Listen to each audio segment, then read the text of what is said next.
Anda kembali lagi di Merah Putih, masih bersama saya Maria Anneke, dan di segmen sebelumnya kita sudah membahas seperti apa daya saing Indonesia dibandingkan dengan negara-negara tetangga. Dan kali ini kita akan memperdalam lagi bagaimana daya saing ini akan berdampak terhadap produktivitas kita, terutama sektor-sektor yang mungkin bisa menyerap banyak tenaga kerja. Kita akan lihat dalam grafis yang ada di sini, ini adalah yang kita bahas di segmen pertama tadi. Namun di sektor-sektor ini kita lihat sektor mana yang paling banyak menyerap tenaga kerja per Februari 2025. Kita lihat sektor pertanian, ini ternyata yang menyerap tenaga kerja paling banyak hingga 41,6 juta orang. Dilanjutkan dengan sektor perdagangan, lalu manufaktur, akomodasi makan minum, konstruksi, pendidikan, dan juga pengangkutan. Nah, ini menarik untuk kita bahas juga, Bapak Ibu, apakah memang kalau melihat dari serapan yang cukup banyak ini, sudah ada keberpihakan dari pemerintah untuk menjangkau sektor-sektor ini. Mungkin saya akan langsung tanya lagi ke Pak Manarap. Ini kan kalau kita lihat banyak dari sektor pertanian yang menyerap tenaga kerja hingga 41,6 juta orang begitu Pak. Apakah menurut Bapak dukungan atau regulasi dari pemerintah untuk tenaga kerja di sektor ini sudah cukup saat ini? Baik, Bu Maria ya. Kalau lihat dari grafik ini sebetulnya dari serapan tenaga kerja itu ada di pertanian ya. Kami pikir ya nyatanya petani Indonesia masih miskin sebetulnya. Petani di kampung ya. Jadi misalnya soal harga beras ya, itu perlu kami kira ditinjau agar para petani kita itu bisa menjadi lebih makmur dia ya. Itu perlu dukungan ya, dukungan yang positif ya. Artinya seperti sekarang harga pupuk sangat mahal dibandingkan dengan produksi dia dari tanaman-tanaman tadi itu ya. Dan menurut kita memang sektor ini yang paling banyak mendukung ya.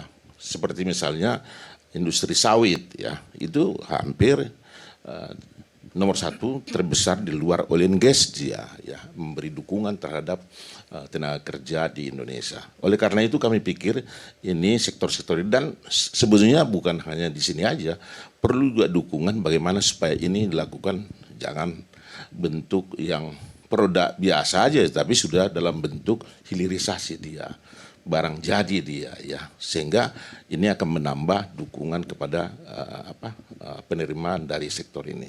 Kami yakin bahwa dengan dukungan yang bagus terhadap karena alam Indonesia cukup bagus ya, resource-nya bagus ya, banyak contoh yang perlu kita ambil dari sana. Contohnya misalnya talas di Bogor itu ya, itu kurang dioptimalkan, perlu apakah mie dari talas dan lain sebagainya ya. Sagu dari Irian Jaya misalnya gitu, dari Ambon.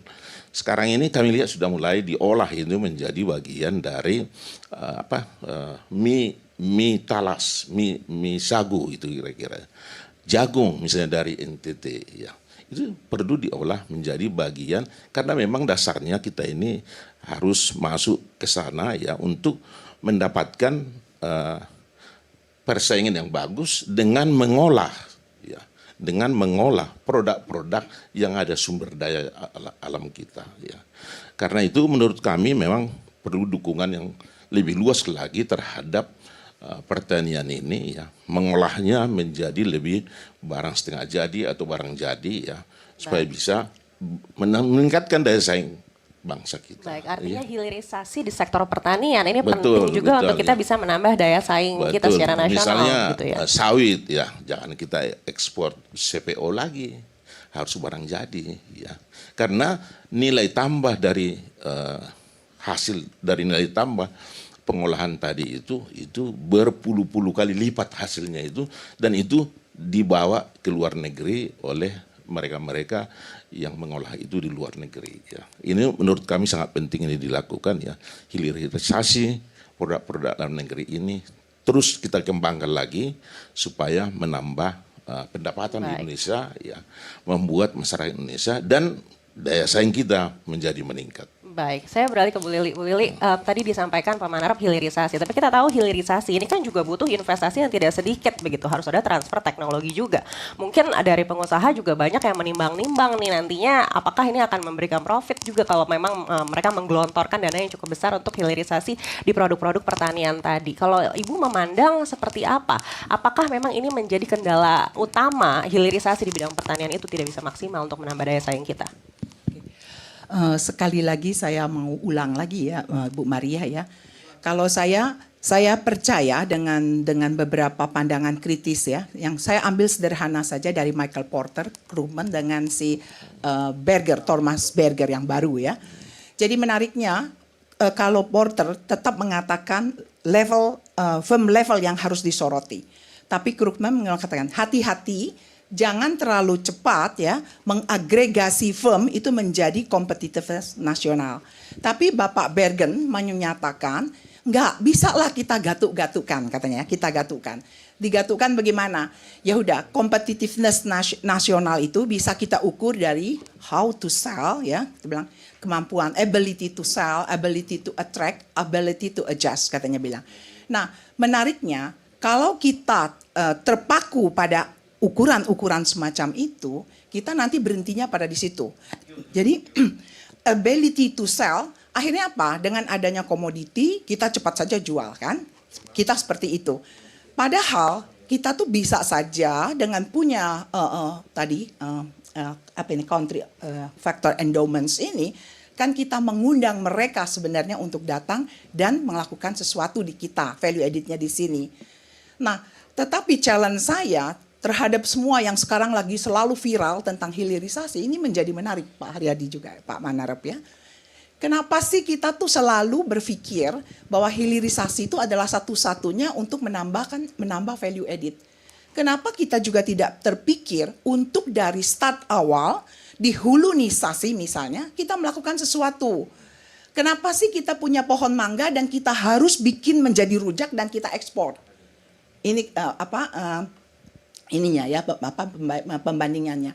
Kenapa kita tidak bikin mangga yang lebih dihasilkan, pohon mangga yang dihasilkan lebih baik dan sebagainya ya, sehingga kita bisa juga ekspor mangga yang dari pohon kita dengan standar yang sama gitu loh. Nah, ini mengacu lagi pada tools dari Michael Porter ini. Karena domestic demand condition kita ini kata bilang, jadi tidak saja kesalahan hanya pada misalnya pemerintahan yang tidak terlalu terbuka, tidak inklusif institutionnya dan lain sebagainya. Tetapi sebenarnya kita punya masyarakat juga itu juga harus bertanggung jawab terhadap competitiveness ini. Jadi benar-benar Pak Michael Porter ini ngajak banyak pihak yang harusnya terlibat. Nah, contoh dalam domestic demand ini ya. Kita gitu biasa kan ibu-ibu kalau lihat tukang pisang ya, Ibu Maria ya. Kalau kita tanya berapa harganya, komentar yang paling pertama kita keluar tuh berapa? Berapa harganya? Mahal sekali. Selalu kita memberikan indikasi tentang harga itu menjadi penting. Ya, kita tidak menekankan pada kualitas. Sehingga nanti pedagang-pedagang kita berpikir, oh ya kalau gitu harga yang murah saja yang menarik. Nah, ini setelah diteliti sebenarnya juga oleh Bapak Michael Porter, kenapa Thailand itu buahnya bisa sampai ke Amerika dan lain sebagainya? Karena mereka tidak saja terpaku pada hilirisasi, tetapi mereka di hulunya sudah diperbaiki. Jadi value added itu sebenarnya bisa didapat dari tingkat awal gitu loh. Jadi jangan hanya berpikir bahwa kita harus mengekspor mangga yang sudah dirujak. Belum tentu kan. Rotan harus sudah jadi kursi. Padahal kita harus juga berpikir bagaimana kita mencetak rotan yang bagus sama besarnya, lingkarannya dan sebagainya. Kan itu juga sebenarnya sudah ada di value added di situ. Baik. Nah, ini yang menarik kalau menurut saya. Peningkatan kualitas di hulu ini juga penting begitu ya, selain dari value added di hilirisasi. Baik, saya akan beralih ke Pak Haryadi. Pak Haryadi, kalau tadi disampaikan oleh Pak Manarap dan juga oleh Bu Lili, ini harus ada pertambahan mulai dari hilirisasi, di hulunya juga harus ditambah. Tapi ini kan semua lagi-lagi investasi. Apalagi tadi sebelumnya Pak Haryadi juga sudah bilang, bagaimana mau